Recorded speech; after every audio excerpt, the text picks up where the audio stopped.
Hello. So it's time once again for a video rendition. Yeah, rendition. I like that word because it means a lot of things to spooks. A video rendition of today's flash fiction. Flash fiction is what we're all about here until probably the middle of June, is my guess, when the populace of the United States will have decided that it's okay to go outside and we're all eventually going to die of something sometime anyway and not hide in our homes like craven idiots.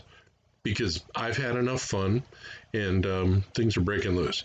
But in the meantime, we're providing free content for you so that you can huddle in your basement with your canned goods and your deeply frozen food and worry about the future and have something to read. Now, some of our tales are twisted, some are beautiful. Uh, Today's is going to be controversial. So read it through the end. I think you'll enjoy it. It's called There Are Four Choices. Excuse me. And since I don't edit these in any way, shape, or form, you just get the riff and the screw ups. If you want to read the thing in its entirety, you can go to commotioninthepews.com. We do ask, since we're putting all these up free, that you go to our assorted websites for the different authors and buy something. I prefer that you buy audiobooks because if you can tolerate my voice doing this, you're probably going to be able to tolerate one of the narrated books I do for award-winning best-selling authors like Michael D. Mercurio. So, trot on over, click the link, spend a few bucks. Thanks. I appreciate it. And now, without really too much further ado, we're going to go right ahead into the story. We have four options. The president's three closest advisors were representing him at this meeting. The reason the man himself was absent was that they wanted to protect him from the consequences. What consequences? When the senior scientific advisor had asked for an Oval Office appointment, the national security advisor had asked all the right questions. While the good doctor dodged and flitted about the edges of an answer, it became abundantly clear that this was a good news with a downside situation. Sometimes it was just best to take one for the team. If the news wasn't as awful as she suspected, she'd use the meeting simply as a screen to prepare the briefing documents and do it again a few hours later. But for now, she wanted to hear this without putting the president in a position where he had to dispense more bad news to the nation. The past 8 months had been horrific. First, the damn Chinese had purposely infected the whole planet with COVID-19. There was no other explanation for it once the intelligence guys had done the analysis. The outbreak in Wuhan started out as a test gone wrong, excuse me, at a biowarfare lab in late October. Two of the researchers had been exposed and decided to violate protocol and hide the fact. It wasn't discovered until 6 hours later, and by then the secret police had grabbed them up and executed them. The problem was that the police, everyone at the lab, and the surrounding neighborhoods were all potentially exposed. They put the labs under lockdown, closed the roads, and sat on it for a week. In the meantime, all transit from Wuhan was suspended. Easily done, simply stop the means in and out, but do it quietly. But that had taken 2 days to institute. A week later, every single person exposed had developed the illness. In Beijing, the decision was made based on the irreversible fact that COVID-19 was loose in Wuhan.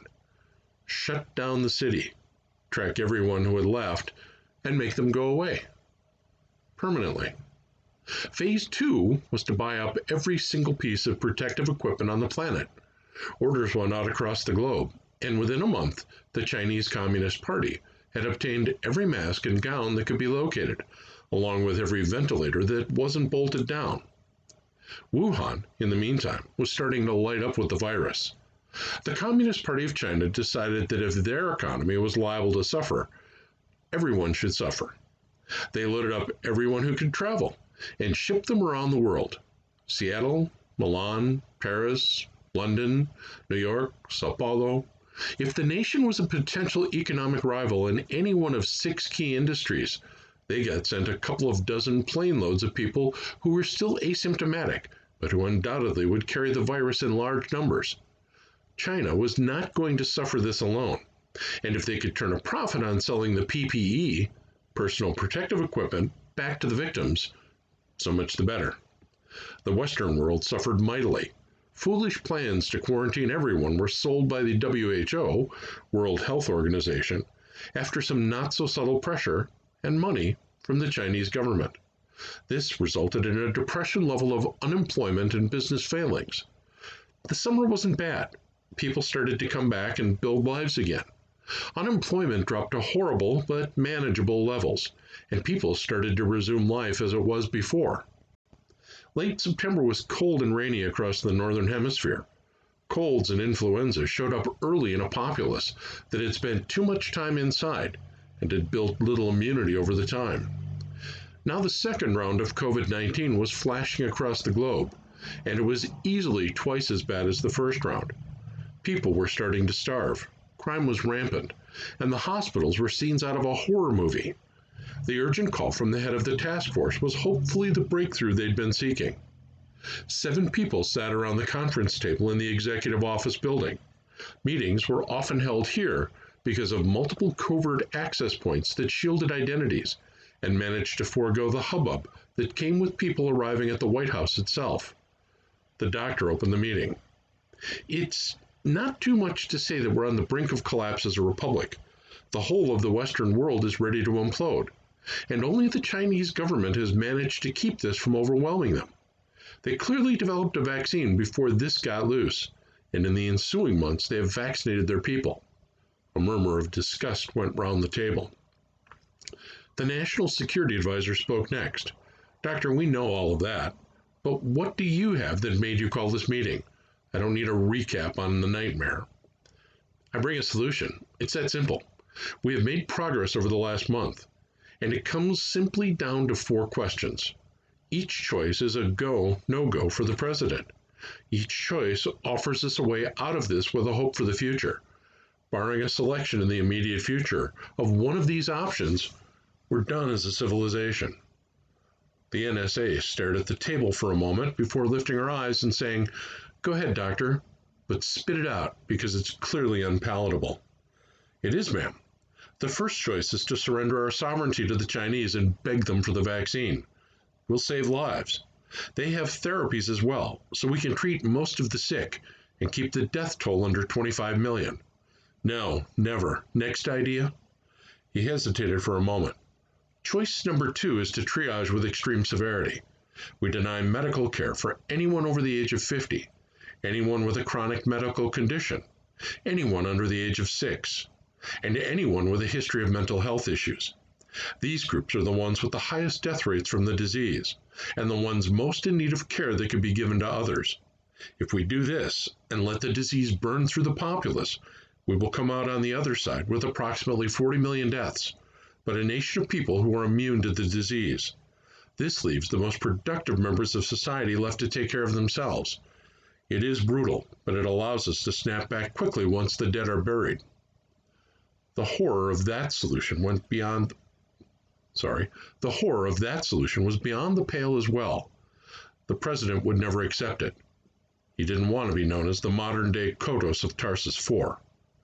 Shaking her head in the negative, she motioned for the doctor to continue. The final 2 options are linked intrinsically. We know from studies that certain stem cell products can be used to rapidly produce antibodies that could be used as part of a vaccine. The normal molecular soup process for vaccine production just doesn't work very well with COVID-19, and it's painfully slow. The problem is obtaining enough material for it to have any real impact. Most of the product we've used in our research has come from non-vital fetal cells, and by going that route, we can much more quickly produce vaccines. The NSA pointed at him. "You mean you're using abortion products to conduct your research? That's against the law. That's explicitly against the president's orders." The doctor shrugged. "We're using older data from before the ban and extrapolating. But let me continue. The issue is that we can also get this product from infants up to about 3 months by infecting them and then harvesting blood products. There is a protocol that would allow us to use them as a, for lack of a better term, host organism. This would have to be conducted in a laboratory setting with 24-hour-a-day care and nourishment on an accelerated scale to allow us to harvest enough antibodies to provide treatment and vaccine for the public. Frankly, every child born in the next year, and including those under 2 months of age, would have to be a part of this project. The NSA wiped away a tear. That's monstrous. Parents will not accept their children being taken and put into some kind of matrix lab to be harvested. That's off the table. Fine.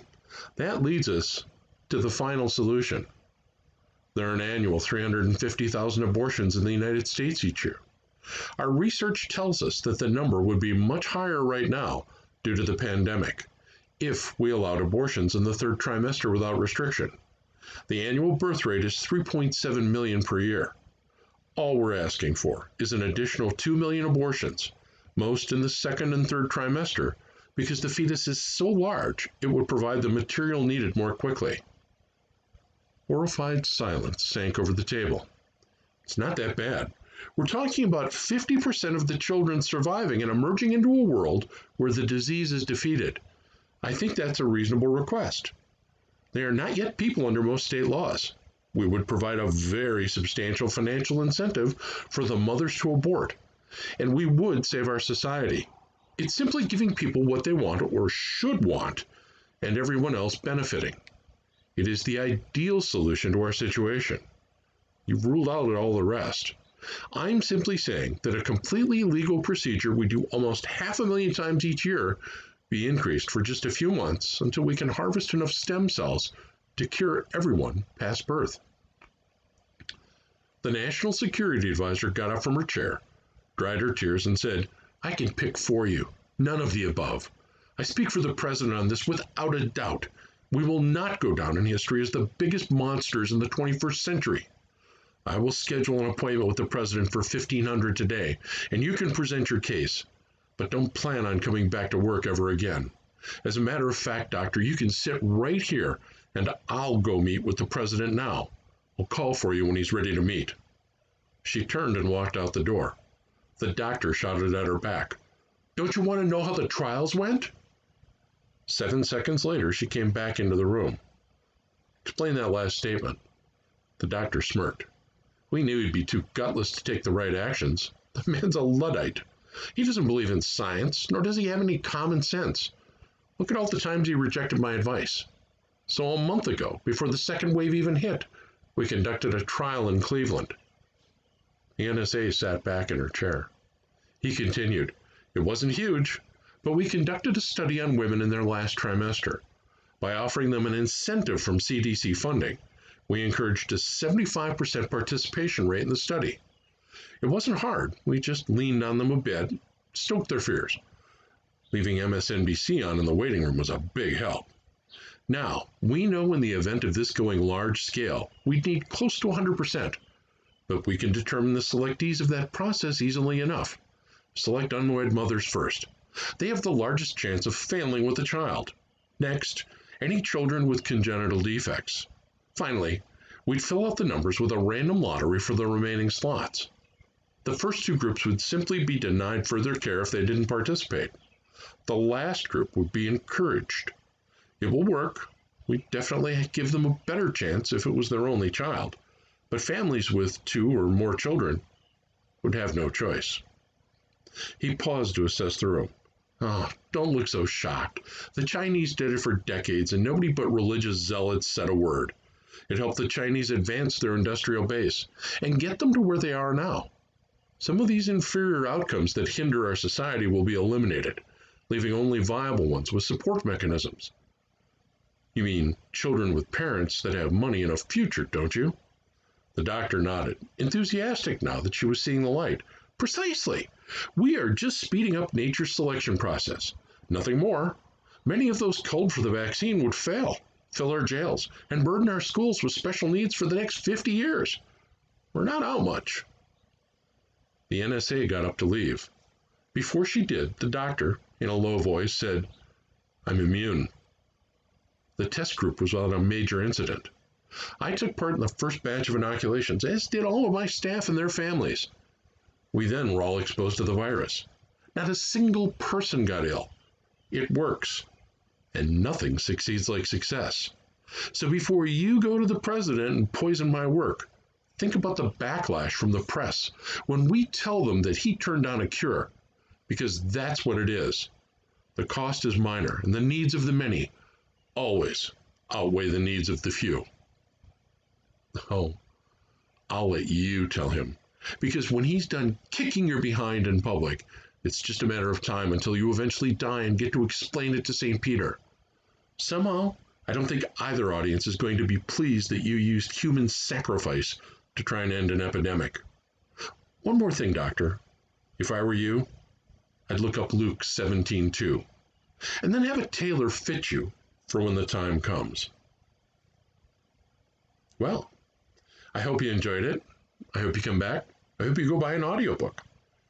So that's what we do here. We give you an idea of what we like, and we like to cause trouble. Bye.